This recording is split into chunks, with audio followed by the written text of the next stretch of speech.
Hi, I'm Amanda Lynn, internationally accredited kinesiologist and founder of Emotional Processes. Today, I'm here to introduce Barbara Malarski, Doctor of Chinese Medicine and my friend and fellow colleague of 23 years. Malarski brings with her a skill set that is equal to no other. What Barbara Malarski has brought to the clinic and the field of this practice has now come together in her website called the School of Green Medicine. Barbara has over 28 years of clinical experience. She has over 3 decades working with Indigenous Australians in Far North Queensland and New South Wales communities.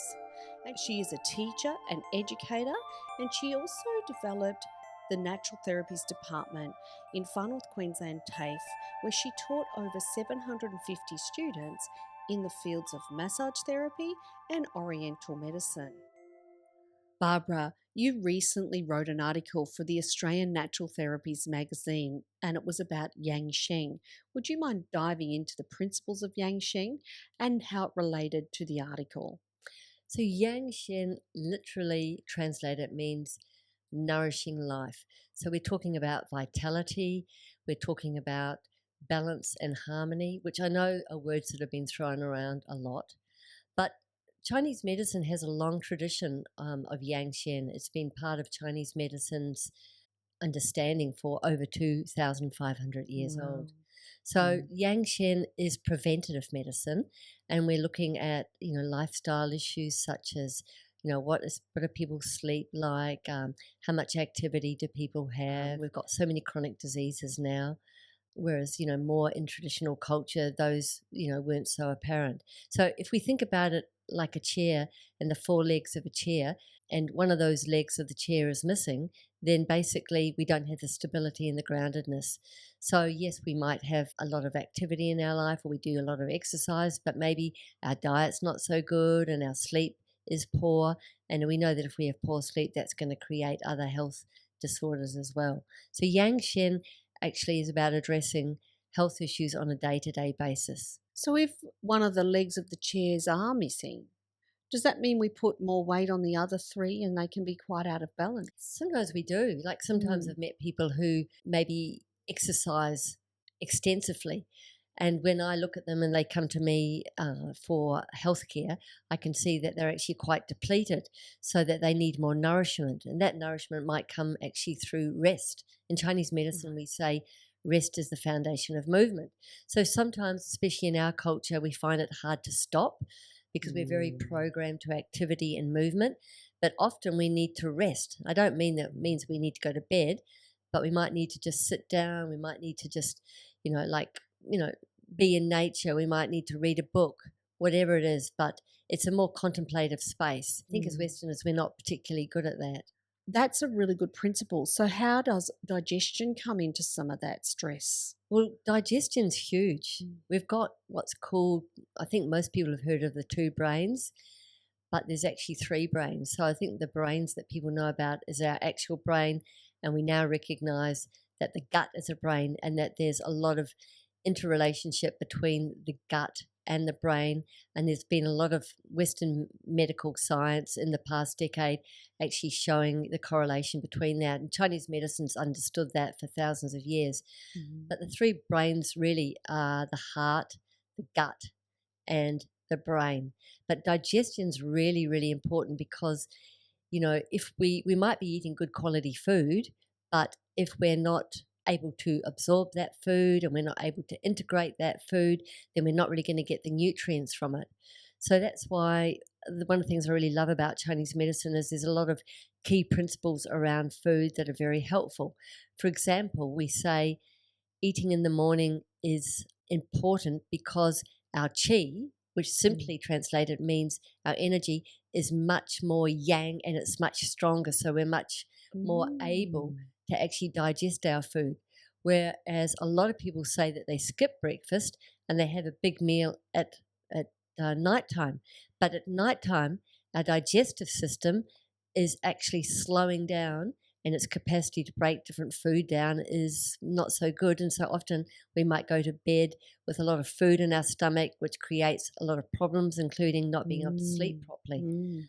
So that's one of the things. We also say eat while eating only, because in our culture now too, we've got this thing where we eat very quickly, and we sometimes often eat while we're doing another activity at the computer, on the phone, those kind of things, which actually is Mm. disruptive to our digestive processes as well. And then, like some other principles are also about eating according to the seasons. So now, in our kind of world that we've got now, we can get any food at any season, whereas in more traditional culture, food was seasonal. And so we ate the food according to the season. And that was because that food actually was there to nourish us. So we live in a very warm climate, Mm. living in far north Queensland. So we tend to eat lighter foods. But if you're living in a colder climate, then there's a tendency to eat kind of heavier foods, which is more natural because we're checking into what our environment is and what kind of food suit us. And also, we're all different constitutionally. So, it's not like one kind of thing fits all. Mm. But with some of these key principles, we can apply them to everybody and use them rather than having, like a fixed approach to food. And food also has a certain energy. So, Mm. for example, foods that are growing on the ground are considered more yang and kind of heavier, whereas foods that are growing on a tree and high up in the tree are more yin. So they're Right. lighter. And so when we Mm. eat that food, we're essentially eating an energy form. So Mm. we're once we become aware of these sort of energy, energies attached to food, we can, we can live more according to the laws of nature. And there's some lovely blogs on your website about these principles, and people can read more about them if they're interested, because you raise so many interesting points and people want to really dive in Mm, and grasp what that means for them. And I absolutely. love your depth of knowledge here. And the other one you talk about a lot is one of the things that you've coined as a term in your practice is emotional immunity. I want you to discuss with me how you've come to find that is relevant to what you've seen in your 28 years as a practitioner. Well, it's been interesting because over the past 5 years, we've been talking so much about immunity, especially Mm. since the pandemic. Mm. And we've become much more aware of our physical immunity and what we need. But one of the things that sometimes I think we've neglected to look at is the emotional aspects of ourselves. Mm. And that has a big contributing factor to our health. Because as I said to you before, we've got these two brains, we've got the brain and the gut, and they're sending messages and information all the time. Mm. If our emotions are left unexpressed or not articulated or not brought to the light of day, they remain unconscious, then they can actually contribute towards, our health and well-being, and sometimes create disorders in our physical body. So emotional immunity is actually looking at our emotions. It's also looking at trauma, and not just our trauma, but intergenerational trauma, because often unconsciously we're carrying the trauma of not just our parents, but our parents' parents and our parents' parents. And we do that because of the patterns we've learnt in our family. And mostly we're not very conscious of those things. But the more that we bring those things to light, the more we can actually become, like deeply aware of our emotions. And Mm. that's why I call it emotional immunity, because when our emotions are strong and when we've got an awareness about them, that does create an immunity. So we're not going to be so Mm. exposed to getting things, because that builds a kind of a resilience as well. But if we just look at the physical side of ourselves, we're only looking at one side of the coin. And the other thing that, as you know, I've been using is the eye emotional processes, which is a Mm. brain rewiring process or set of processes that you've developed, which I've been using myself. And when you first developed it many years ago, I used it Mm.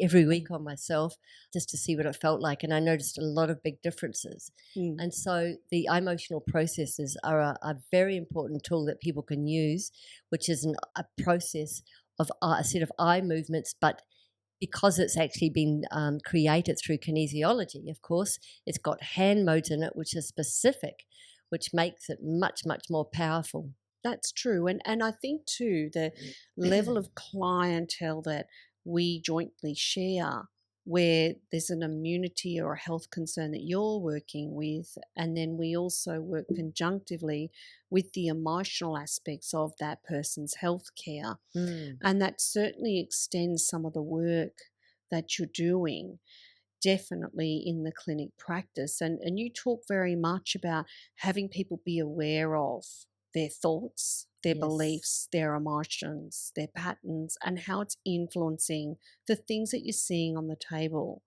in the clinic setting or at the Oak Beach Dreaming when you have people come and stay for the lifestyle retreat. These areas that you're noticing in them is very global, isn't it? Lots of different areas. And Mm, those beliefs and those thoughts actually inform our behaviors as well.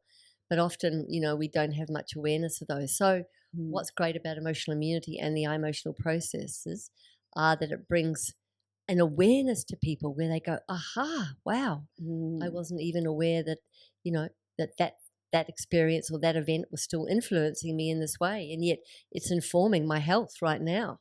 Yes, absolutely. I mean, as you see, you've got that clued in practitioner style and gift where you can actually notice somebody's bio tissue on a table and say there's a bio emotional issue going on here too. Mm, And that's the lovely computation that goes on in your clinic and when you work with your guests. absolutely. So, getting back to your guests that come and stay at your lifestyle retreat, we're here blessed in your Oak Beach Dreaming environment, and it is part of your Yangsheng living and walking and talking your world because you actually don't speak these practices, you live them, you invoke them. What would you be able to influence our minds on in our own environment? Many people might have heard of forest bathing now, which is a term that was coined by Japanese. I think it was in the 80s. It might have even been earlier. But it was about the health benefits of connecting with the natural environment. And there's been a lot of scientific evidence and research done on what happens when we do go into a natural environment for a period of time. There's been some science around our blood pressure lowering. We've had seen evidence of people's cortisol Mm. lowering, which is actually pretty important. We see people's energy increasing, creativity being sparked, people feeling more grounded, people getting better sleep, people feeling more connected. Mm. That's the kind of some of the things, and there's many, many more things. So when somebody comes to stay at Oak Beach Streaming, for example, they have the opportunity to really sink into the environment. We live 5 minutes from the beach. They're surrounded by trees.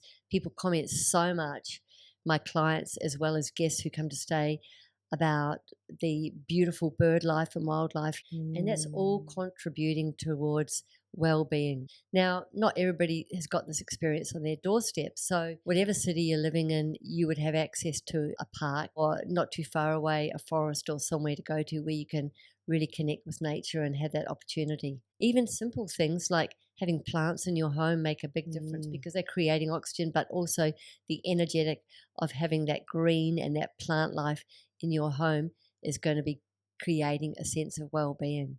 And they're great tips. And again, on this website, people have got access to your blogs where you go in deeper about home tips for creating that type of environment for Ab- themselves. Absolutely. And if people are Mm. interested in doing, the course Yangsheng, there's going to be probably 6 to 8 modules, which is going to go into depth. It's going to be a deep dive into just some of the things that I've touched on very lightly today, but I'll be going in much deeper.